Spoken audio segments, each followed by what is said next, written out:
పాకము లేని నువ్వుల లడ్డు. ఇది నేను మా అమ్మమ్మ దగ్గర నేర్చుకున్నానండి. ఇందులో కేవలం మూడు పదార్థాలు వాడాను. అవి తెల్ల నువ్వులు, బెల్లం, యాలకలు. నువ్వులు కేజీ, బెల్లం 600 గ్రాములు. 10 యాలకులు తీసుకున్నాను. ఈ కొలతలతో లడ్డు కొంచెం చిరుచేదు ఉంటుంది. మాకలాగే ఇష్టం. మీకు తీపి కావాలంటే ఇంకొక 100 గ్రాములు పెంచుకోండి. ఏంటి ఇంత తక్కువ బెల్లం అనుకునేరు? ఒక్కసారి చేసి చూడండి. చాలా రుచిగా ఉంటుంది. అయితే ఈ లడ్డుకు నేను స్క్వేర్ బెల్లమే వాడతాను. ఈ బెల్లమైతే కొంచెం ఉప్పదనం తెలుస్తుంది. కొద్దిగా జిగురుగా ఉంటుంది. అచ్చంగా తీపి ఉన్నా తినలేము. స్క్వేర్ బెల్లం అయితే లడ్డు ముద్ద మెత్తగా, షేప్ నీట్గా వస్తుంది. బెల్లం కొనేటప్పుడు పులుపుందా, ఉప్పెక్కువుందా అనేది చెక్ చేయాలి. చెక్క బెల్లం రుచి అయితే మాకు నచ్చదు. చెక్క బెల్లం వాడితే నువ్వుల లడ్డు గట్టిగా, లడ్డు పొడిపొడిగా ఉంటుంది. అందుకే స్క్వేర్ బెల్లం వాడతాము. నువ్వులు కడాయిలో పోసి పొయ్యి మీద పెట్టి వేయించాలి. ఈ వేయించే పద్ధతి ఏమిటంటే పొయ్యి మీద నువ్వుల కడాయి పెట్టిన వెంటనే మంట హైలో పెట్టాలి. నువ్వులు చేతితో పట్టుకుంటే చెయ్యి పట్టలేనంత వేడి ఉన్న టైంలో మంట తగ్గించి 10 యాలుకలు ఆ వేడి నువ్వులలో వేసి మీడియం మంటలో వేయించాలండి. నెమ్మదిగా కలుపుతూ ఉండాలి. నువ్వు గింజ నోట్లో వేసుకుంటే కమ్మటి వేగిన వాసన వస్తుంది.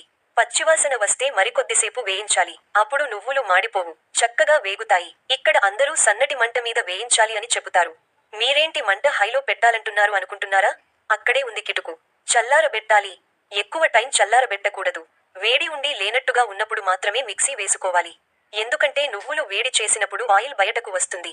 కొద్దిగా నులివెచ్చగా ఉన్నప్పుడు మిక్సీ పడితే ఆయిల్ బయటకు వచ్చి లడ్డుకు జిగురులాగా పనిచేస్తుంది. బాగా చల్లారిన తరువాత నువ్వులు పొడి చేస్తే పొడి విరవిరలాడుతుంది. ముద్ద కట్టడం కష్టం. అప్పుడు ఏదో ఒక పాకం కలపాలి ముద్ద చేయడం కోసం. ముందు నువ్వులు మిక్సీలో వేసి మెత్తగా పొడి చేసి అందులోనే తురిమి పెట్టుకున్న బెల్లాన్ని వేసి మొత్తం బెల్లం నువ్వుల పొడిలో కలిసేలాగా తిప్పి ఒక ప్లేట్లో వేసుకుని ఒకసారి మొత్తము పొడి చేసిన తరువాత రెండోసారి కూడా మిక్సీ వేస్తే నువ్వుల పొడి బెల్లం సమానంగా కలుస్తుంది. ఇక్కడ మిక్సీ కూడా హై పవర్ ఉండాలి. 750 వాట్స్ లేదా 1000 వాట్స్ ఉంటే నువ్వుల పొడి మెత్తగా ఉంటుంది. ఈ నువ్వుల పొడిని పళ్ళెంలో వేసి గాలి తగలకుండా చేతితో గట్టిగా అద్దాలి. ఎందుకు అద్దాలి అంటే గాలి తగిలితే ఆ పొడిలో ఉన్న జిగురు పోయి ముద్ద కట్టడానికి రాదు. ముద్దగా చేతికి రాకపోతే పాకం కలపాలి. పాకం కలిపిన నువ్వుల లడ్డు ఎక్కువ మందికి నచ్చదు. అంతేకాక పాకం కలిపితే నువ్వుల లడ్డుకు తొందరగా పులుపు వస్తుంది. నువ్వుల పొడి వెంటనే ముద్ద కట్టాలి. అప్పుడు ముద్ద స్మూత్ గా, షైనింగ్ గా కనిపిస్తుంది. ముద్దలన్నీ కట్టిన తరువాత గాలి తగలని డబ్బాలో పెట్టుకుంటే నెల రోజులు తాజాగా ఉంటాయండి. నువ్వుల లడ్డు తయారు చేయడంలో ఉన్న అన్ని చిట్కాలను మీకు చెప్పాను.